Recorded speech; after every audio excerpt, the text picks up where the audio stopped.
Ang mabuting balita ng Panginoon ayon kay San Lucas. Dumating ang oras ng panganganak ni Elizabeth at nagluwal siya ng isang sanggol na lalaki.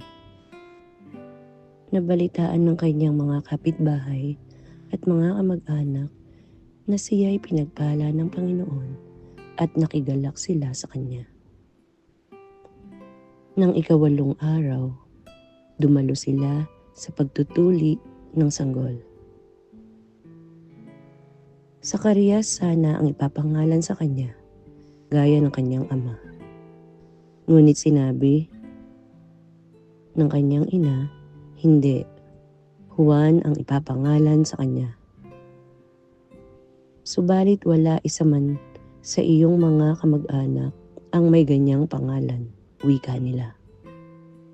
Kaya't hinudyatan nila ang kanyang ama at itinanong kung ano ang ibig niyang itawag sa sanggol. Humingi siya ng masusulatan at sumulat ng ganito, Juan ang kanyang pangalan. At namangha silang lahat, pagdakay nakapagsalita siya at nagpuri sa Diyos. Natakot ang lahat ng kanilang kapitbahay. Ano pat naging usap-usapan sa buong buluran ng Judea ang mga bagay na ito. Pinakaisip-isip ito ng lahat ng nakakaalam at ang kanilang tanong, magiging ano kaya ang batang ito?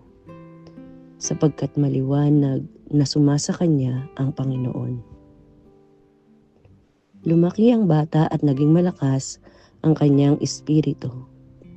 Siya'y tumira sa ilang hanggang sa araw na mapagpakilala siya sa Israel.